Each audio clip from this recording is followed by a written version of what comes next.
Rockstar Games recently released the second trailer for GTA 6, which became the fastest video in YouTube history to hit 1 million likes. This trailer is packed with wild Easter eggs and hidden details. In this video, I'll break them all down for you. The game's release date itself is an Easter egg. I'm not sure if you're familiar with actor Ray Liotta, who rose to fame playing Henry Hill in Goodfellas. I bet you'd recognize his voice. I had no idea. I'm not a game player. I was never a Pac-Man guy when that first game came out. I was never into that stuff at all. That's right. He voiced Tommy Vercetti in GTA Vice City. On May 26, 2022, Ray Liotta passed away. Rockstar Games mourned the legendary actor on Twitter. I believe choosing this date for GTA 6's release is their tribute to him.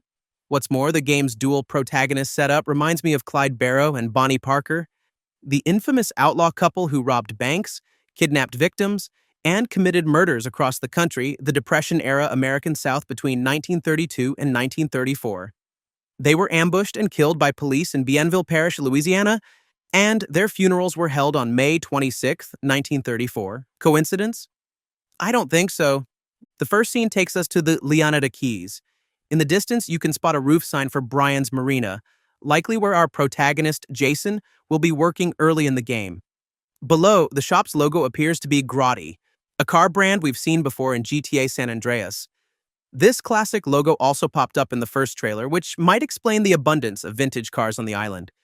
And for you eagle-eyed players, the plane in the shot is the Streamer 216 from GTA 5. The first cutscene features a conversation between Jason and his boss, Brian. What you doing up there? I'm just fixing some leaks. Seriously, dude, you got some time on your hands. I got some properties with paying tenants. Oh, that's why you came by? Just go get me my checks.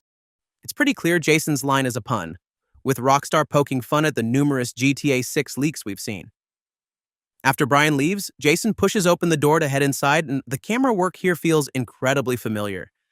Collecting rent for the boss definitely sounds like a classic early game mission. So, I'm betting the very next shot will be a pullback to reveal the UI, signaling the official start of the game. Next, we see Jason driving to collect rent, and his left arm tattoo hints at a past in the Special Forces, something the official website also confirms about his brief military service. The car radio is playing Child Support, a Haitian song from 2004. The track's theme revolves around child support and parents avoiding their financial responsibilities after divorce or separation, touching on the struggles of single mothers and the material and emotional absence in a child's upbringing. This subtly echoes Lucia's family background. Interestingly, the radio is playing a lyric that translates to, "I never hit you or insulted you." In a perfectly timed cut, the next shot shows Jason slapping the store clerk hard. The clerk's t-shirt says Dodo's Rising, which might be a service offering seaplane tours. This looks like a tourist souvenir shop. On the doorframe and outside wall, you can spot sun patterns that are likely inspired by the Conch Republic flag of the Florida Keys. Its flag actually appeared on the rear bumper of Jason's car in Trailer 1. There's an alien activity warning sign which could suggest alien-related plot lines or encounters in the game. A lizard shirt is the same style as Tommy's. And, of course, 420 is visible, a nod to cannabis culture, which Rockstar celebrates annually in GTA Online. Finally, a super realistic detail. The 9 key on the cash register is the most worn out, suggesting frequent use. After that, Jason drives towards Vice City with Everybody Have Fun Tonight playing. The car in front and to the left has a 1990s Florida-style license plate, while the car directly ahead features a plate resembling those from 1970s Georgia. On the left side of the screen, you can spot a highway patrol officer, whose real-life counterpart is the Road Rangers of FDOT. The buildings in this shot all have real-world inspirations. Infinity at Brickell, the Stephen P. Clark Government Center, and the 3 towers of Park Grove. Then an Lombank building comes into view, possibly the bank our protagonist will target for a future heist. Then we see Jason lifting weights on the beach. The music that was playing in his car is now coming through his beat-off earphones, which is the in-game equivalent of AirPods.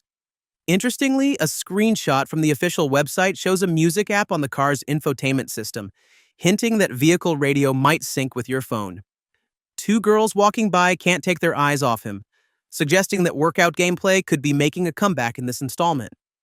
I really miss those days in GTA San Andreas when CJ would hit the gym and NPCs would react to his different body builds.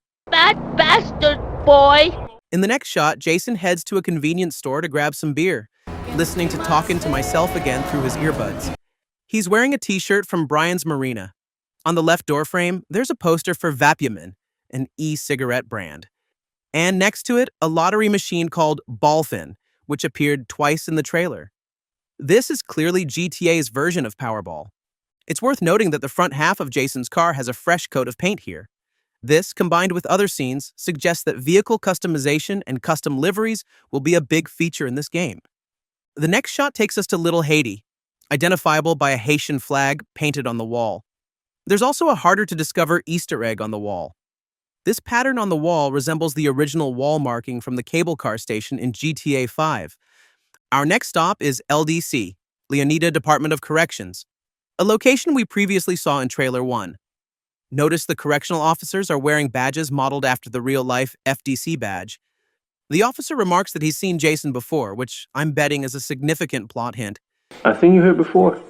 Jason is there to pick up Lucia at the prison gates.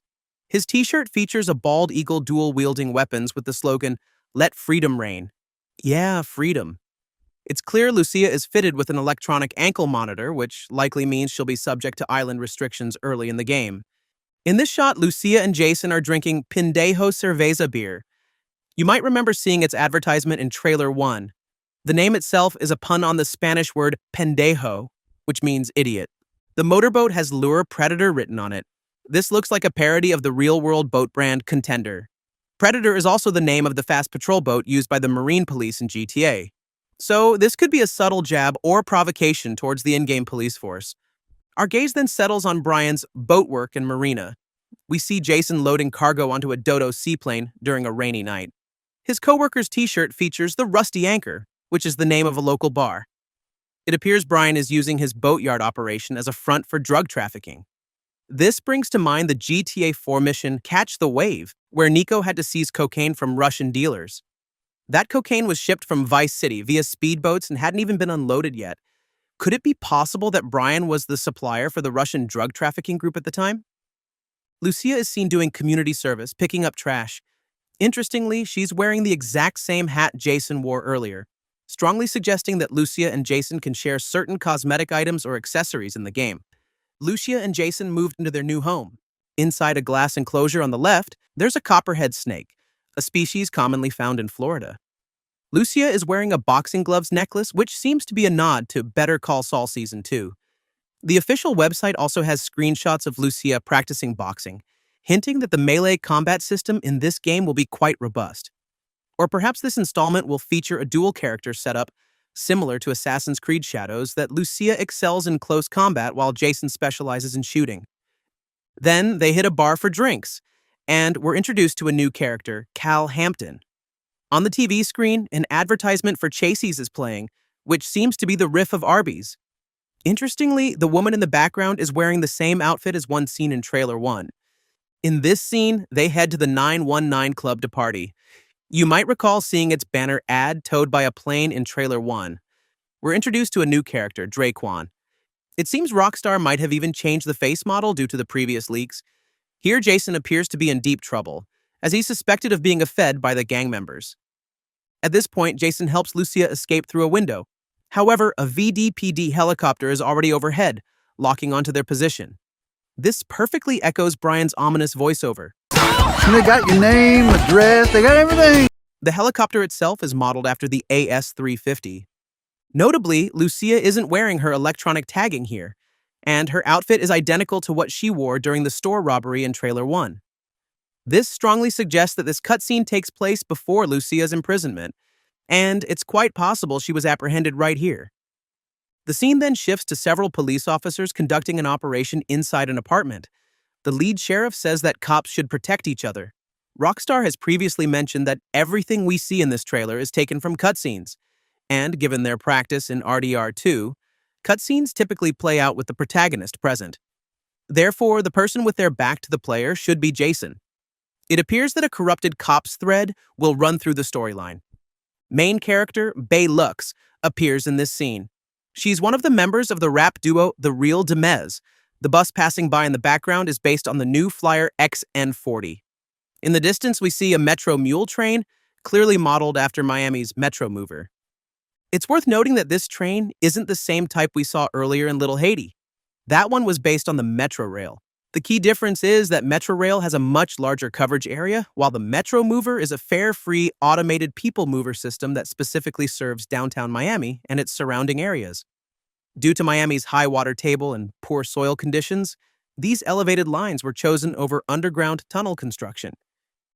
In this fight sequence, Jason throws his opponent directly into a car. This suggests that GTA 6 is introducing environmental kills, similar to what we saw in RDR 2. This action takes place at the Starlit Motel where our protagonists are staying. In the background, you can see a pickup belonging to Schlott, a construction company familiar to GTA Online players. Lucia's shirt features Gellhorn International, which in full is likely Gellhorn International Autodrome. This is a hint that we'll be getting racetrack minigames in GTA 6. In this frame, Draquan and Jason are reacting with surprise while watching a video. Draquan is sporting a Manatees football jersey, clearly an homage to the Miami Dolphins. His cap features the logo for the basketball team Narcos, a take on the Heat. The cap's brand, Old Gen, is likely inspired by New Era. The very next second, a muscular woman and Lucia are seen brawling inside a plane's landing gear bay. The aircraft is soaring over Vice City, and below them, you can spot the iconic Southeast Financial Center. The next visual features a car dragging a massive safe, sparking and kicking up leaves as it scrapes across the ground. This is a homage to a scene from the 2005 film The Dukes of Hazzard. We see a young Latino guy taking a selfie with Lucia and Jason. He was previously spotted at the bar. Perhaps they became acquainted there. My theory is that he's the one who introduced Lucia to the short-form video industry as a way to make money. Lucia needs to film luxury car videos to go viral, which would then explain Jason's mission to steal sports cars. The sports car in this shot is the Pegassi Tempesta, modeled after the Lamborghini Huracan. Here's a crucial piece of information. The truck transporting the sports car has a Liberty City license plate. Additionally, a biker gang featured in website screenshots also bears Liberty City insignia. Given that Luis, the protagonist in Grand Theft Auto 4's DLC, participated in underground cage fighting, it raises questions about potential connections between Lucia and Elizabeth. To the right of this scene, we can see the Megamundo headquarters building. It's a Spanish-language broadcast television network. In the 919 Club scene, you can spot two banners, Sinful Sunday and Seductive Saturday. This strongly suggests that we'll have special side activities available every weekend. And keep an eye on those falling dollar bills. The portraits feature President Thaddeus Waxman from Red Dead Redemption, while the $1 bill shows President Harden. The currency itself is hilariously issued by the United States of Paranoia. On a television screen, an Ammu-Nation advertisement is playing, and what a surprise, our old friend, Phil Cassidy, is back. Phil previously appeared in GTA 3 and GTA Vice City. Since GTA 4, 5, and 6 belong to the HD universe, in this parallel timeline, Phil never lost his arm. He's seen wielding an AR-15 adorned with an American flag custom skin, strongly indicating that weapons in this game will support customizable finishes. The reflection in the picture frame's glass is incredibly realistic. When you rotate the image 90 degrees, you'll actually discover it's a Marquis yacht, identical to Michael's from GTA 5. This same boat also made an appearance at the very beginning of the trailer. In Father and Son Mission, Michael managed to save his son Jimmy, but still lost his boat. Michael's voice actor, Ned Luke, even posted a short video mentioning this thing some time ago. I finally got my boat back! My boat! In this shot, someone is seen leaning out of a car window and firing a weapon. This confirms that GTA 6 will allow players to shoot from inside vehicles. This particular shot pays homage to Michael and Jimmy from Grand Theft Auto 4. In the background, you can spot a store called Watkins Auto Parts. Interestingly, this seems to be a subtle nod to streamer iShowSpeed, whose real name is Darren Jason Watkins Jr. His great-grandfather reportedly owned an auto parts store with the same name back in the 1950s, after the Korean War. Official screenshots also hide a wealth of information. The iFruit phone makes its return, and surprisingly, it even features an advanced 3.5mm headphone jack. On a side note, I think its logo is more creative than Apple's. One screenshot shows shared bicycles, with their design based on City Bike. You know what? I'm going to try being an environmentalist in the game. And this picture reveals sharks beneath the surface, suggesting we might be able to unlock a trophy similar to previous titles. Then, zooming in on this screenshot, the police car's rear displays two logos. It seems the Vice Beach Police Department has joined social media. The L logo is Life Invader from GTA 5. I bet you remember this. And the heart logo is likely GTA version X, which also made an appearance in Trailer 1. In the distance, you can spot the Ocean View Hotel, a nostalgic nod to our very first safe house in GTA Vice City. That's all the details I found in this trailer. Thank you so much for watching. If you found this breakdown interesting, please subscribe my channel. I'll keep bringing you fresh content on video games.